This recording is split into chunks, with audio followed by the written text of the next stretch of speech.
À l'âge de 57 ans, Jacques Chancel arrive sur le Tour de France pour présenter À chacun son tour. Une émission qui va renouveler l'image des coureurs et de la grande boucle.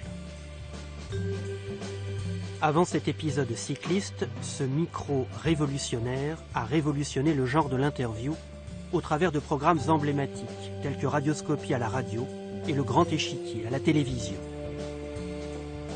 Jacques Chancel défend une certaine idée du journalisme, qui laisse la part belle à l'invité, et une certaine idée de la culture, accessible au plus grand nombre.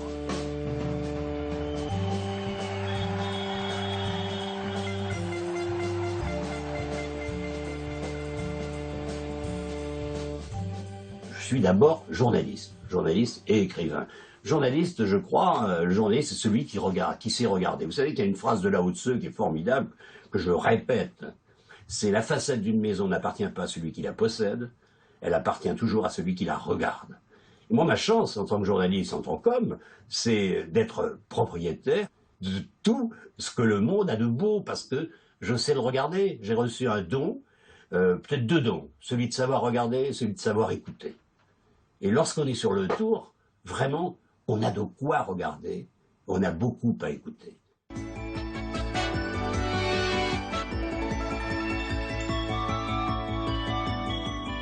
À chacun son tour, ici à Villard-de-Lans, une très très belle étape, une magnifique étape, sans doute l'une des plus belles de ce Tour de France. De 1985 à 1989, À chacun son tour est une sorte de salon de conversation, diffusé en direct après l'étape. Pour la première fois, au lieu de s'exprimer brièvement sitôt l'arrivée franchie, les coureurs prennent le temps de répondre aux questions. Celle du journaliste Jacques Chancel s'intéresse d'abord à la mécanique humaine. Et sur le Mont Ventoux, que s'est-il passé? Je n'en pouvais vraiment plus, pas physiquement, mais moralement, je n'avais pas du tout envie de faire d'efforts, de monter sur le vélo, et c'était un très mauvais moment. Et qu'est-ce qui se passait dans la tête? C'était quoi ce qui se passait? J'avais envie de rentrer chez moi pour voir mon gosse, pour voir mon enfant, j'avais envie d'arrêter le vélo, j'avais envie de... Tout est passé dans la tête, toutes les idées les plus noires sont passées. Il y avait une catégorie de médias qui considéraient un peu le coureur comme un plouc ou un paysan. Néanmoins, la présence d'un monsieur comme Chancel nous a largement aidé à montrer et démontrer que le coureur peut aussi avoir parfois, voire souvent, des propos intéressants. Très souvent, on me parle encore de ce moment-là, c'est-à-dire de me dire, tiens, tu as été une des mascottes de Jacques Chancel sur le Tour. Donc ça veut bien dire quelque chose, ça veut dire que les gens attendaient cette émission pour le Tour, mais aussi pour les gens qui l'invitaient pour la journée. Pendant le Tour, Chancel voit double. Il voit sport et culture. Chaque jour, il embarque une personnalité venue du monde des arts. Et c'est parfois exceptionnel, comme ce bref concert en plein air du violoniste Ivry Guitlis.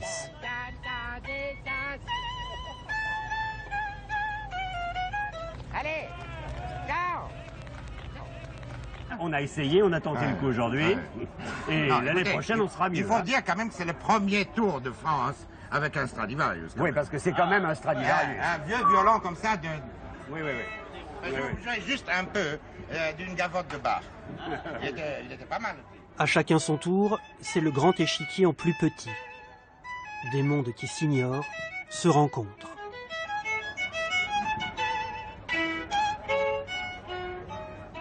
Ce titre est génial, parce qu'il y a les doubles, triples sens, à chacun son tour. Et à chacun son tour, c'est aussi Radioscopie. C'est-à-dire qu'à chacun son tour d'avoir la vedette. Et quel que soit son domaine d'activité. Il bouscule, voilà. Et c'est le résumé de la vie de Jacques. Il le fait sur le grand échiquier, sur Radioscopie. Il le fait dans À chacun son tour. Il bouscule un ordre établi. Et surtout, avec l'air de ne pas y toucher.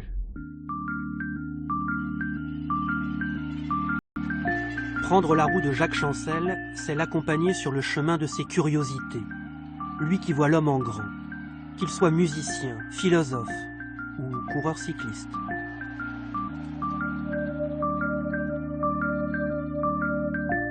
En 1985, Bernard Hinault tente de remporter le Tour de France pour la 5e fois de sa carrière. Hinault appartient à cette race de coureurs qui ont cessé d'être des hommes pour devenir des héros. Dans À chacun son tour, Jacques Chancel tient la chronique de ses exploits. Dites-moi franchement, de temps en temps, vous vous dites je suis entré maintenant dans la légende du cyclisme. Non. Pour moi, je suis un coureur cycliste, je fais quelque chose que j'aime beaucoup, et c'est pour ça que je réussis. Vous avez encore de la haine pour quelques-uns, ceux qui disaient par exemple il est fini, il ne tiendra pas, il ne fera pas 2 ans de plus. Non. Pourquoi avoir de la haine? Je crois que la meilleure... Vous avez de l'indifférence, oui. La meilleure réponse, c'est de leur prouver encore sur un vélo qu'on est capable de faire ce qu'eux ne pensent plus.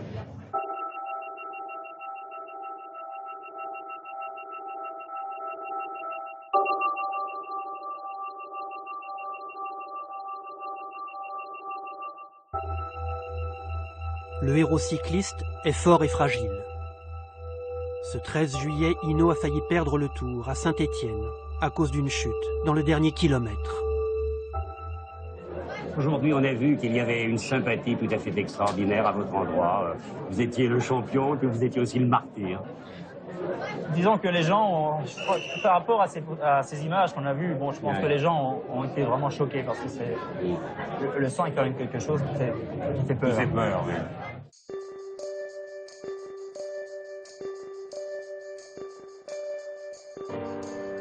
En 1985, Bernard Hinault n'a pas encore 30 ans. Et il fonce vers une 5e victoire dans la grande boucle. Hinault fascine par sa ténacité, par sa vélocité, par son intelligence. Alors on a souvent dit que les cyclistes n'avaient pas beaucoup de tête. Mais pour courir une épreuve comme le Tour de France, il faut quand même avoir une tête bien faite. Pas seulement des jambes. C'est une erreur. Souvent j'entends que lorsqu'on parle d'un grand joueur de football ou d'un grand coureur cycliste, je vois des gens, des intellectuels qui vont là par snobisme, qui disent sur le terrain il est bon mais il n'a pas de tête. C'est faux. Mais quand vous rencontrez ces gens et que vous leur parlez, vous apercevez qu'ils ont tous une intelligence, de l'ambition et un sens de l'esprit d'équipe.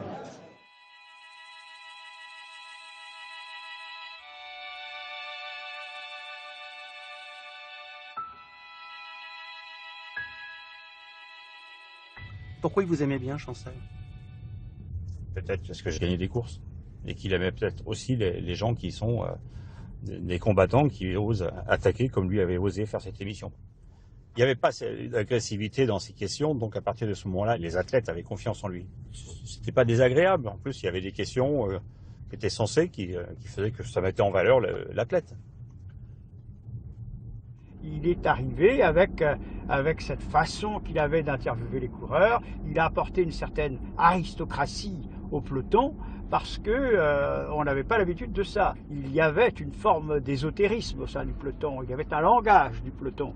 Et Chancel a un peu démythifié tout ça en posant de belles questions avec un français affirmé, avec un français avec des phrases déliées. Et je pense que ça passait très bien. En 60 ans de journalisme, en essayant de faire le tour de l'homme, Jacques Chancel disait faire le tour de lui-même. À cet homme pudique, nous aurions aimé poser une question. Qui êtes-vous, Jacques Chancel? Alors, ma passion pour le Tour de France, c'est vraiment ancré totalement à mon berceau d'enfance. Il faut rappeler la géographie, je vis entre le col de Bisque et le col du Tourmalet. Et lorsque j'étais enfant, je voyais passer tous ces coureurs. Que de fois j'ai pu dire, mais un jour, j'aimerais tant être dans une de ces voitures et accompagner les coureurs et les suivre de très près jusqu'à presque les toucher. Jacques Chancel est né en Bigorre le 2 juillet 1928. Jacques Chancel s'appelle de son vrai nom Joseph Crampe. Joseph est enfant des Pyrénées et fils unique d'un père compagnon du devoir qui construisait des escaliers. À l'adolescence, Joseph se découvre une envie d'ailleurs. Moi, il me fallait partir ou continuer le travail de mon père. Mon père, d'ailleurs, l'aurait souhaité. J'aurais peut-être fait de beaux escaliers, mais je ne suis pas tellement adroit de mes mains.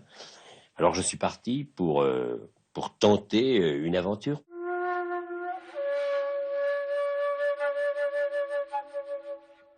L'aventure de Joseph, c'est l'Indochine. En Indochine, il découvre le journalisme à Radio France Asie, devient correspondant de guerre pour Paris Match et change de nom pour raison de sécurité. Joseph Cramp devient Jacques Chancel. Dans Chancel, disait-il, il y a chance. En accompagnant des militaires en opération, son véhicule saute sur une mine. Il passe 3 jours dans le coma. Il perd la vue pendant 6 mois avant de la retrouver peu à peu. Jacques Chancel, 7 ans en Indochine, le temps d'une jeunesse et d'une fureur de vivre.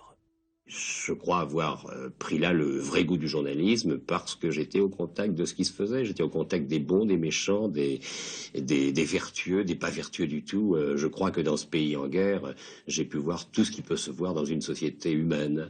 Et c'est à partir de ce moment-là que j'ai peut-être changé un peu mon regard et que je me suis aperçu qu'il fallait être très tolérant, qu'il fallait plutôt s'occuper des hommes que de s'occuper des régimes.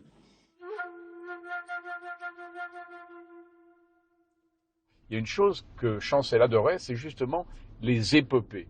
Il a participé, à la fois comme acteur et comme témoin, à la malheureuse épopée de l'Indochine. Ça, c'est très, très mal terminé. Mais on peut dire aussi qu'il avait fait du Grand Échiquier une sorte d'épopée mensuelle qui se renouvelait. Et le Tour de France, bien entendu, c'est une épopée. C'est même un lieu commun que de dire que le Tour de France est une épopée. Et Chancel, donc, était très, très sensible à cette dimension épique que revêt chaque Tour de France.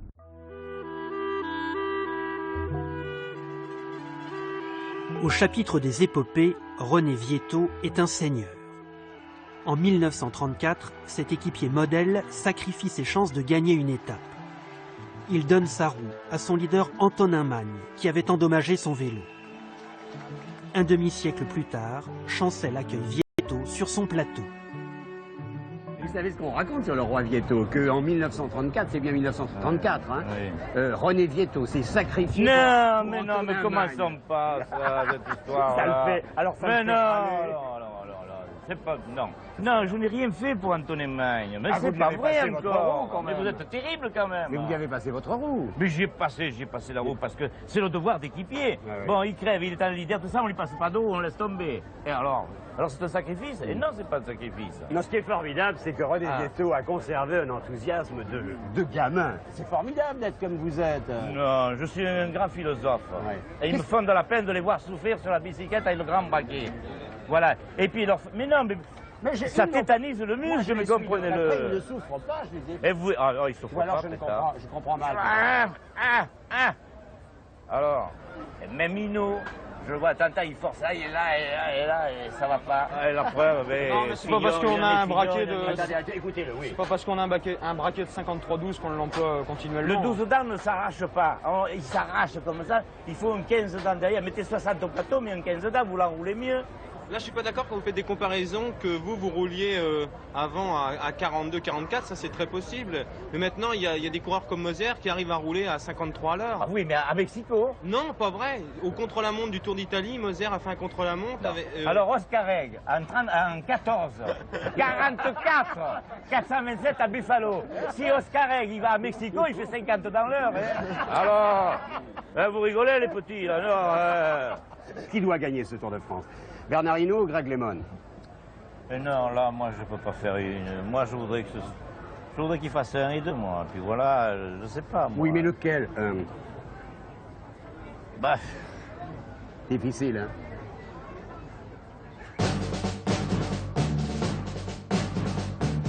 Le Tour 1986 est un western qui oppose 2 premiers rôles aux gueules de cow-boy. Bernard Hinault, venu de Bretagne, ce Far West français. Et Greg LeMond, blond comme les blés des grandes plaines d'Amérique. Ces deux-là appartiennent à la même équipe. Ils vont se livrer une guerre fratricide, 3 semaines durant. Lorsque Bernard Hinault dit cette année je veux faire gagner Greg LeMond, franchement, vous le croyez? Je pense qu'il est sincère, c'est sûr. La promesse du cow-boy Hinault n'est rien d'autre qu'une promesse. Avec la jeune gâchette LeMond, les relations sont parfois tendues. Alors ce soir, dites-le moi encore, il n'y aura pas de colère entre vous. Il n'y aura pas d'affrontement, il n'y aura pas le festin des reproches. Bernard Hinault et Greg LeMond veulent gagner le Tour de France. Quelle est votre opinion, Greg LeMond? Vous voulez gagner ce Tour de France? C'est sûr, je ne croyais pas un peu dans cette peloton qui ne veut pas gagner le Tour de France. Pour calmer les esprits, le patron des deux rivaux entre en scène. À chacun son tour devient le dernier saloon où l'on cause.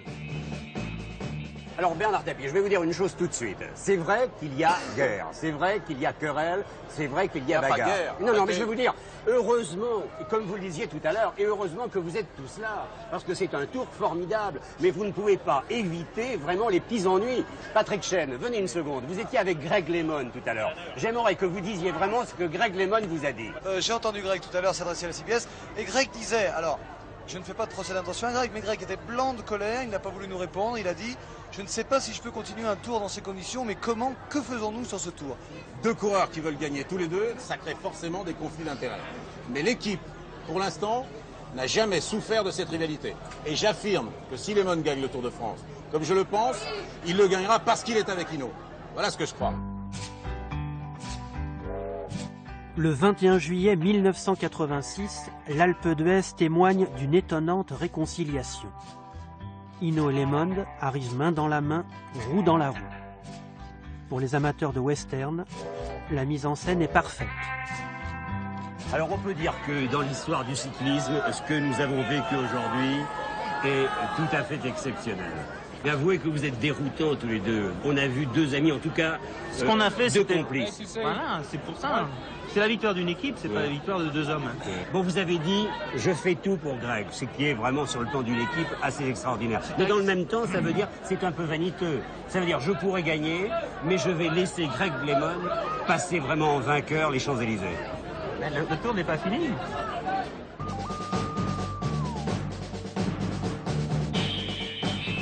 Avec Bernard Hinault, question rivalité, quand il n'y en a plus, il y en a encore.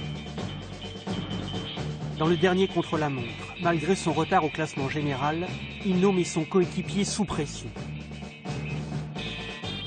Néanmoins, en dépit d'une chute et d'un changement de vélo, Greg LeMond est le premier Américain à remporter la grande boucle. Hinault termine deuxième.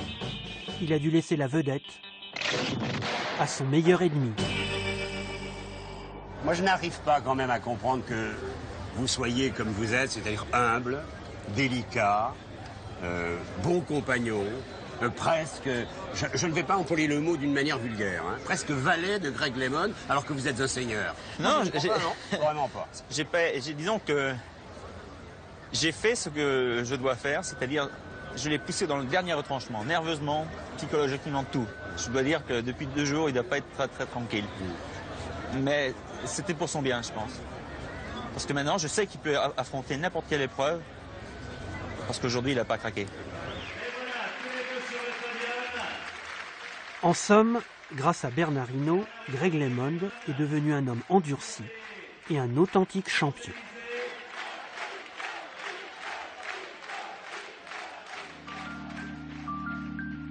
Durant À chacun son tour, Jacques Chancel possède l'art de l'entretien sur le bout des lèvres. Il est devenu un académicien du questionnement en animant pendant près d'un quart de siècle sur France Inter l'émission Radioscopie. Je n'essaie jamais d'égratigner.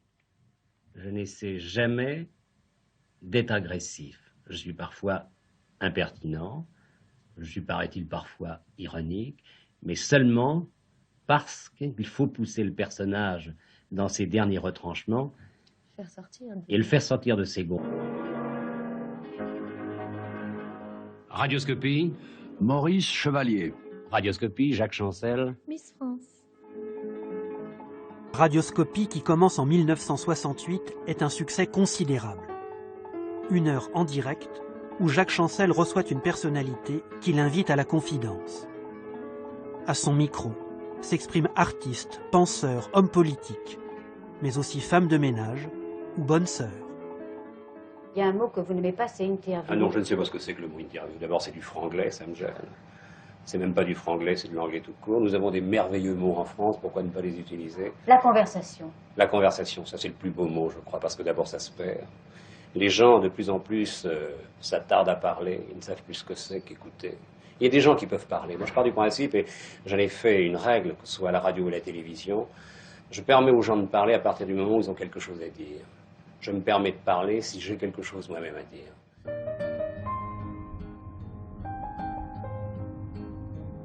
Bernard Pivot était du Tour de France 1986.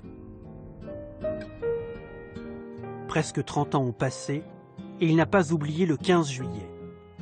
C'était la 12e étape, entre Bayonne et Pau, passée dans la voiture rouge de Jacques Chancel, en compagnie du comédien Lino Ventura. Les gens, évidemment, qui sont massés le long des routes, reconnaissent Chancel, Ventura et Pivot, et alors se mettent « Ah ouais, Chancel, ah ouais, Pivot, ah, Ventura, etc. » Donc ils sont, on a l'impression d'être tous les trois des présidents de la République qui sont en train d'accepter les ovations des citoyens après une élection. Il y a quelque chose de fois d'euphorique et d'un peu ridicule. Dans quel état les trouvez-vous? Ah, moi, je suis stupéfait, moi, parce que, je sais pas, j'ai pas l'impression qu'il vient de produire cette espèce enfin, cet exploit physique, parce qu'il n'y a pas d'autre mot pour moi. Je me demande même s'il n'y a pas une tricherie, si c'est bien celui qu'on a vu grimper tout à l'heure l'école. C'est mon frère, Gémeaux. Alors, il y a eu vraiment des étonnements nouveaux, parce que tous les deux, vous aviez fait ce Tour de France, et il avait quand même aujourd'hui d'autres couleurs, non? Ah ben d'abord il avait les couleurs du soleil, du pays. Alors là. vous disiez, alors au début Lino, alors on était dans les 50 premiers kilomètres, alors Lino toutes les 2 minutes il disait oh là là ce que c'est beau, il regardait le Pays Basque, ce que c'est beau, et il s'est aperçu évidemment qu'il disait un peu toujours la même chose, alors il s'est tourné vers nous, il dit peut-être que je me répète hein.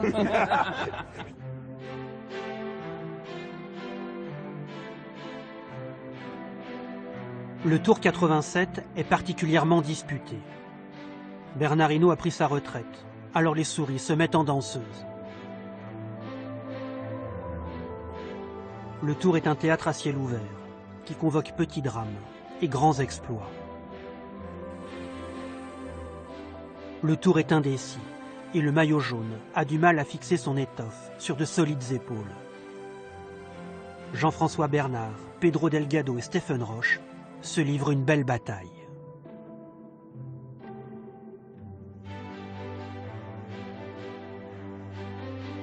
Marc Madiot a disputé le Tour 1987 et il se souvient de ce duel, qu'il livra non pas à vélo, mais à la table de Jacques Chancel. Le 20 juillet, le débat de société s'invite sur le plateau d'À chacun son tour.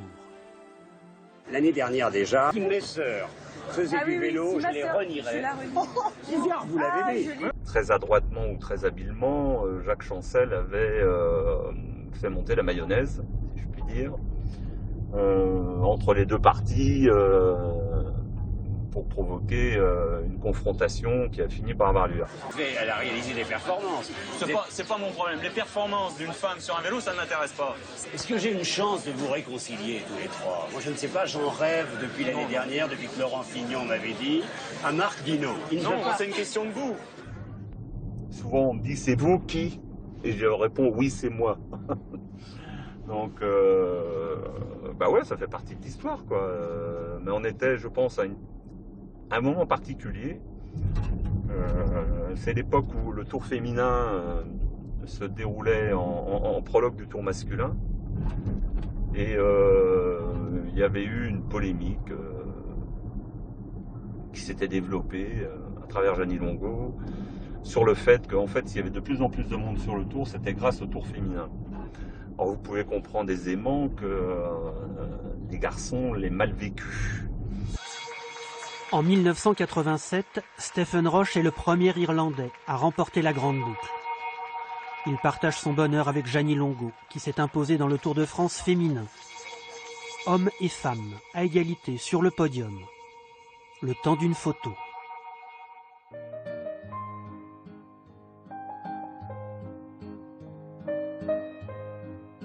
Frédéric Lodéon a plus d'une corde à son violoncelle. Chef d'orchestre et homme de radio, il entretenait avec Jacques Chancel une relation d'amitié. Frédéric Lodéon était un habitué du Grand Échiquier et il aimait participer à l'émission À chacun son tour. Moi, je veux de mon cœur dédier maintenant, peut-être s'il est temps, ma musique à ces gens si courageux, si fermes, qui nous donnent vraiment espérance et foi en l'énergie. Et vous n'êtes pas de ceux qui pensent, vous le musicien, que ceux qui font du sport sont vraiment dans les tâches de dessous?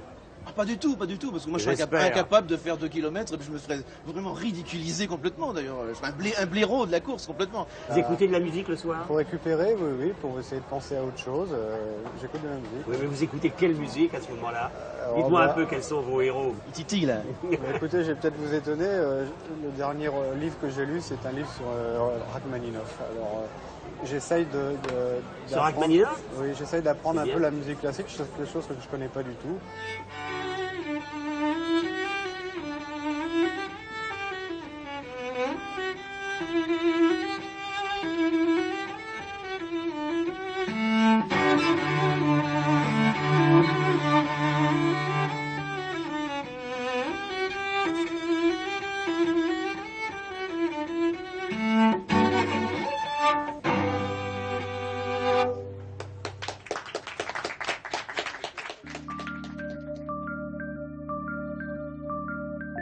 À chacun son tour ne craint pas le mélange des genres car Chancel n'a peur de rien. À travers sa passion de la musique classique et sa passion du Tour de France, il y a la volonté de ne pas opposer les cultures. Il y a l'envie de les faire découvrir auprès du grand public. Je ne veux pas faire de la télévision comme on l'a fait. Je ne veux pas faire la télévision puisqu'elle est déjà installée et qu'on l'a fait mieux que moi. Donc je suis obligé de trouver de nouveaux chemins, d'avoir de nouvelles idées. Moi, ça ne m'intéresse pas. Ça ne m'intéresse pas d'être sur l'écran. Ce qui m'intéresse, c'est d'essayer de faire des choses qui soient des choses télévisées. Après Radioscopie à la radio, Le Grand Échiquier est la grande œuvre de Jacques Chancel à la télévision. Lancée en 1972, l'émission va durer 17 ans. Le Grand Échiquier est un savant mélange. En 3 heures de direct, les arts et la réflexion entrent dans les foyers de France, comme jamais auparavant. Le Grand Échiquier offre un programme qui est surtout un divertissement. Il ne s'agit pas de donner aux téléspectateurs ce qu'ils aiment, il s'agit, je crois que la différence est importante, d'offrir aux téléspectateurs ce qu'ils pourraient aimer. Il a créé un changement de société, Jacques Chancel, parce qu'il y avait autrefois la séparation entre les classiques, les littérateurs, les sportifs, tout ça ne pouvait pas se mélanger. Et lui, il a créé cette synergie, d'ailleurs c'est un mot formidable, et il a fait changer la vie, il a fait changer la télévision. Si le Grand Échiquier a fait beaucoup de bien à la musique classique, parce qu'il a ouvert les portes de la musique classique à tout le monde, eh ben, il a peut-être fait aussi beaucoup de bien au Tour de France, qui est évidemment beaucoup plus fort, qui a une popularité énorme, le Tour de France. Mais quand même, on a vu que justement, il n'y avait pas que la transpiration. Il a irrigué la France en donnant un accompagnement culturel et historique. Le prétexte du Tour de France était aussi un prétexte à mieux connaître notre pays fabuleux.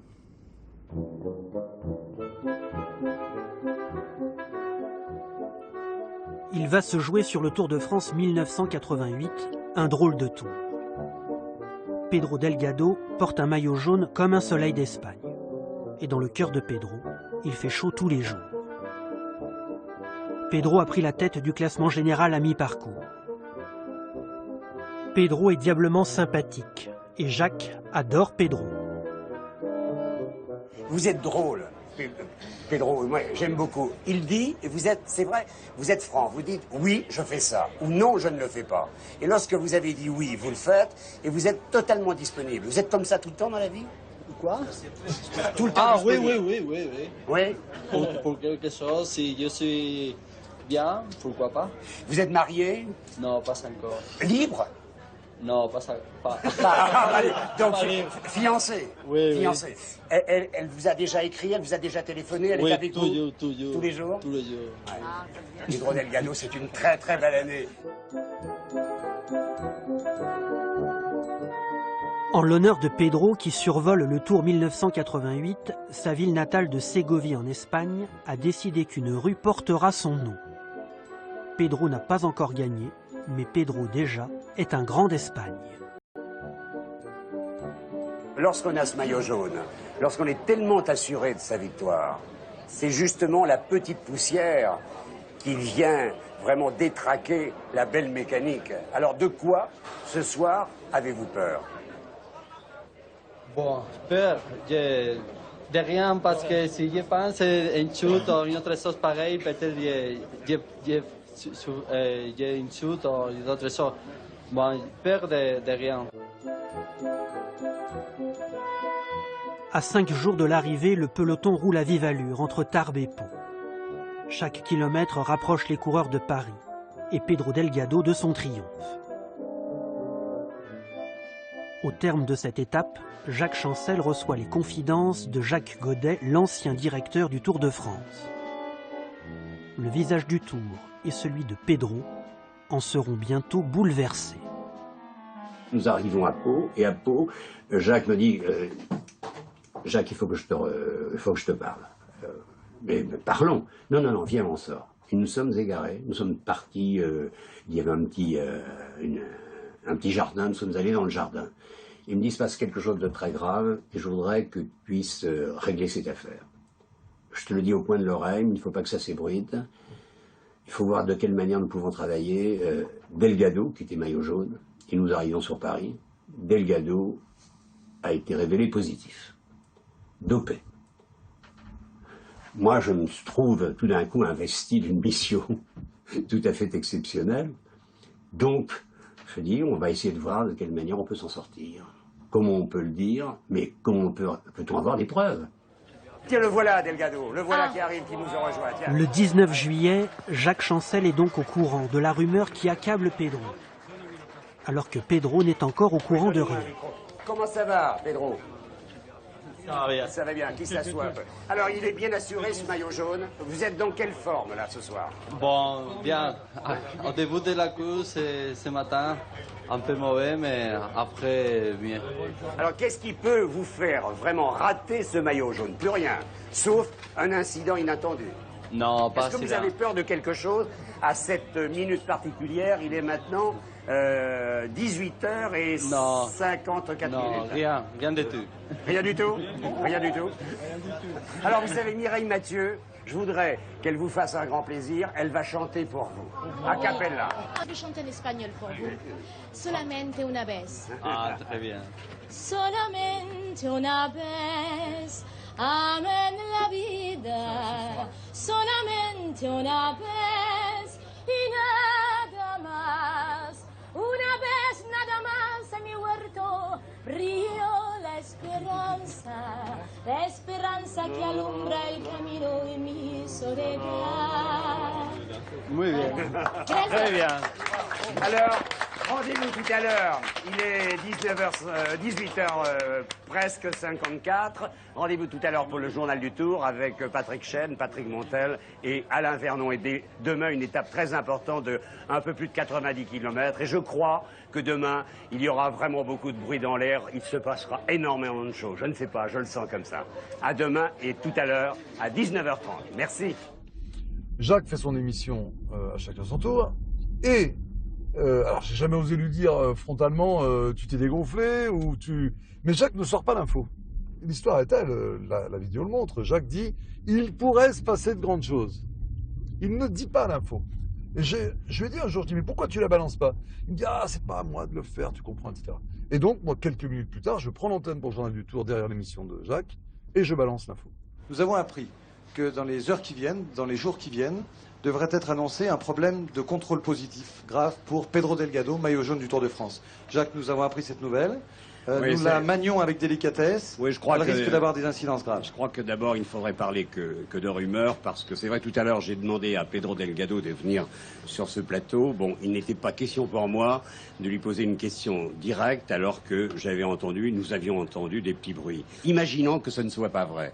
Eh bien, à ce moment-là, nous avons nous-mêmes une très grande responsabilité. Doit-on dire les choses?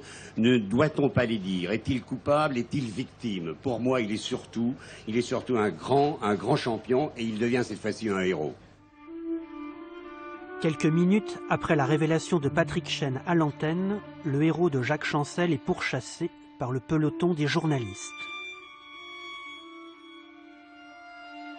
Est-ce que oui ou non, dans ce Tour de France 88, vous avez pris un jour des produits dopants? Non, non, jamais.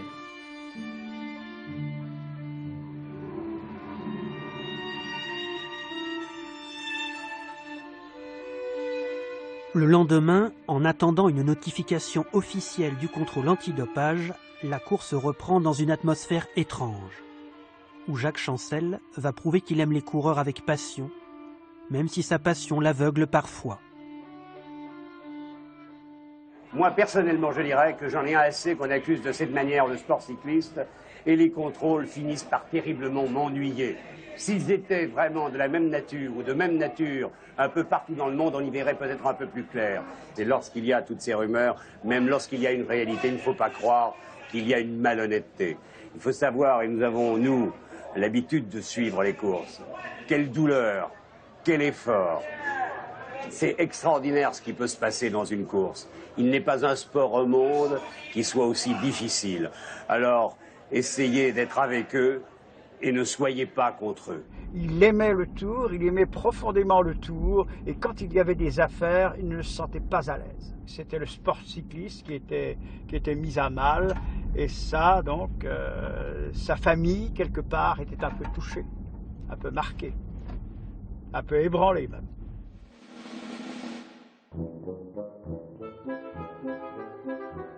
Le 20 juillet, Pedro est déclaré positif au probénécide. Et pourtant le flamboyant Pedro va s'en tirer, au motif que le produit incriminé est interdit par le Comité international olympique, mais pas encore par l'Union cycliste internationale.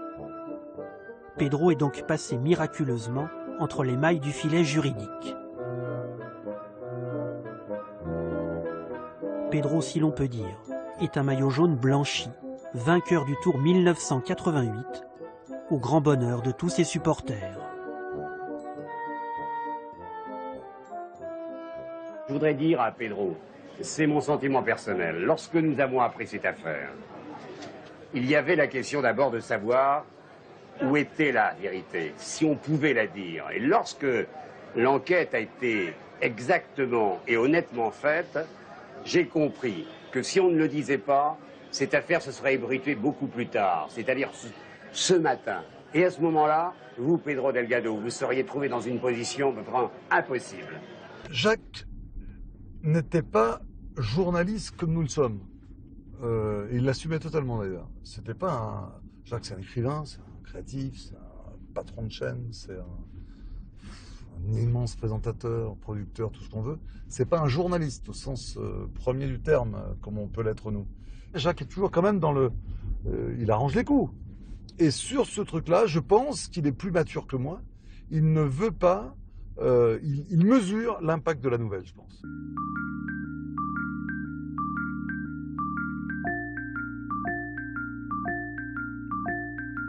Autant que les coureurs cyclistes, Jacques Chancel aime les écrivains. Et si jamais les hommes de plume ont l'amour du vélo, une fraternité vélocipédique a toutes les chances d'exister. Ce fut le cas avec l'ancien conseiller culturel du président Mitterrand. Éric Orsena de l'Académie française a été l'invité d'À chacun son tour en 1989. Éric Orsena est prix Goncourt pour un très très beau livre, Exposition coloniale. Voilà le regard d'un spectateur qui vient sur les routes pour la première fois. C'est un regard de myope, mais quand même passionné. Avez-vous été frappé par le côté reposé des coureurs? C'est-à-dire, ils franchissent la ligne, l'effort a été considérable. Il leur faut peut-être 30 secondes, comme ça ils regardent le ciel, ils se regardent un peu eux-mêmes, et tout d'un coup, ils sont encore en pleine forme, prêts à repartir. Ça ne vous frappe pas? Si, j'ai toujours été... Regardez-les. J'ai toujours été frappé par la santé des autres, notamment Marc Madiot ou Alcala qui a fait un effort magnifique, il montait comme ça, c'est terrible monter comme ça de Spa, monter ça tranquillement. Ou alors d'autres hommes politiques qui enchaînent mandat sur mandat, comme le président à ma gauche, comme un autre président qui a fait... Il faut courir lorsqu'on est un homme politique aussi. Comme ça, et je trouve ça assez inouï. Mais les hommes politiques, il n'y a pas de contrôle antidopage. Ça, c'était Chancel. C'est-à-dire que il avait un tel goût de la vie que sa principale gourmandise, c'était admirer. Il était content de déguster et on pourrait dire que l'admiration, c'était aussi un exercice de dégustation. C'est-à-dire, il dégustait les êtres humains. Il s'est nourri des autres comme il nous a nourris nous. Et combien de fois, écoutant Radioscopie ou regardant à chacun son tour, il me disait, mais pourquoi je ne le connais pas? Pourquoi je me prive de ce trésor qui est ce mec, quel que soit son domaine? Et donc, ce qui nous a appris, le grand Jacot, c'est qu'au fond, il n'y a pas d'hiérarchie.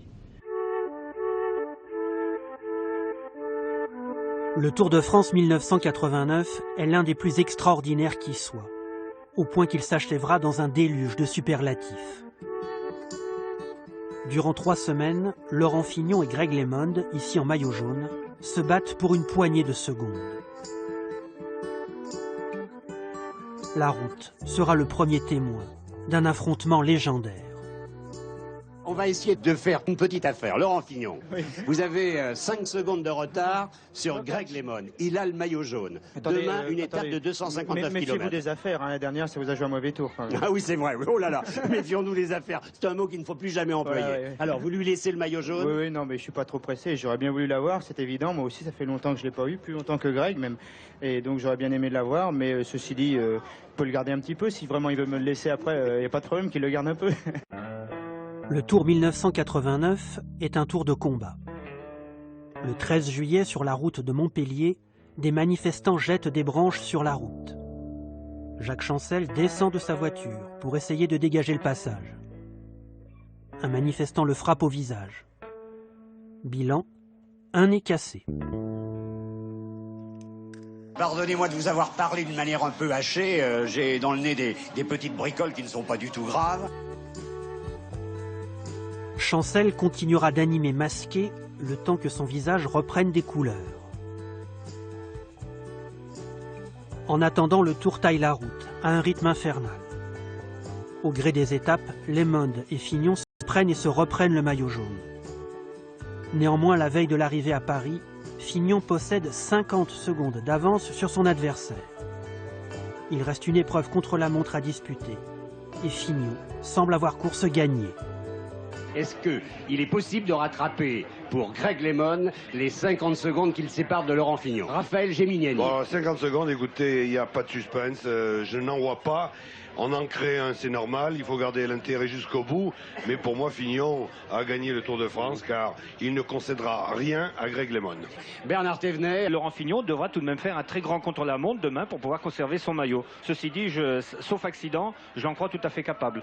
Quelle est votre idée sur ce Tour de France, Benjamin? Je ne pense pas que LeMond puisse reprendre plus de 30 secondes dans les conditions normales de course, c'est-à-dire sans incident technique ou mécanique, à Laurent Fignon.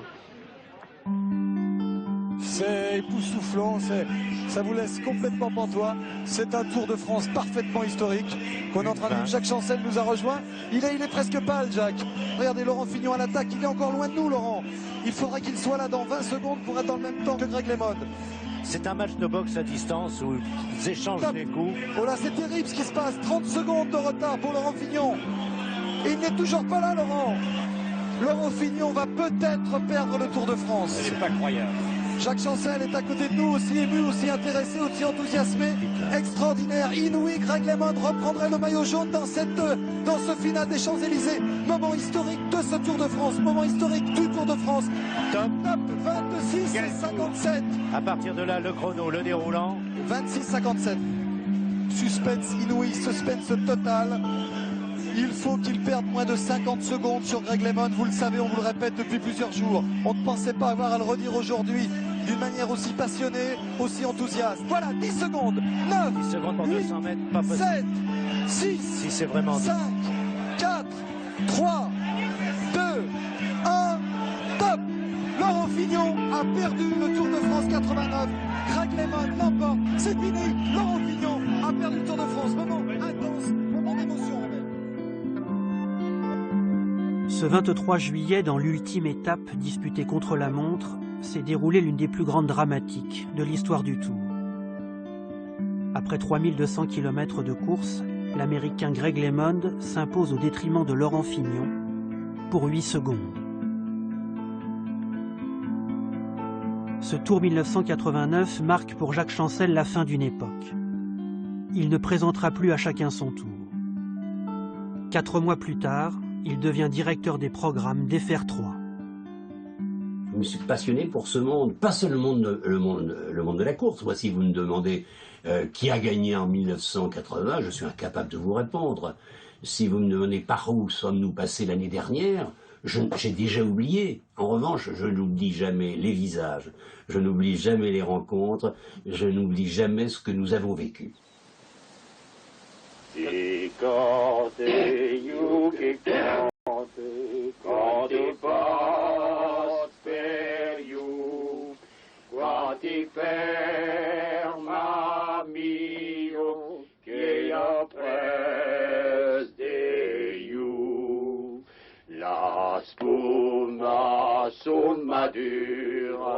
En Bigorre, il avait ses racines, son patois et ses chansons avec un vieux copain de son père. Ce père artisan qui lui disait « On est ce que l'on fait ». On ne sait pas pourquoi on fait les choses. Moi, je n'ai jamais essayé de faire une carrière. J'ai essayé de réussir ma vie, de la réaliser.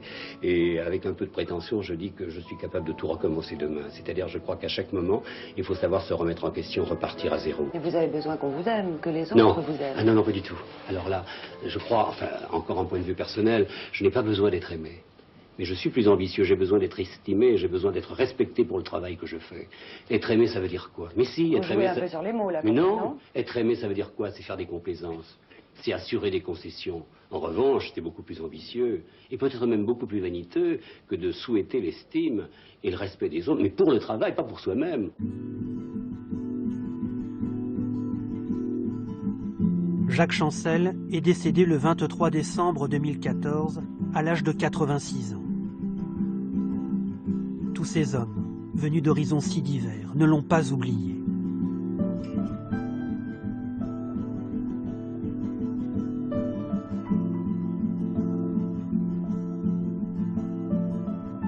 Ils partageaient avec lui le même amour, l'amour du Tour.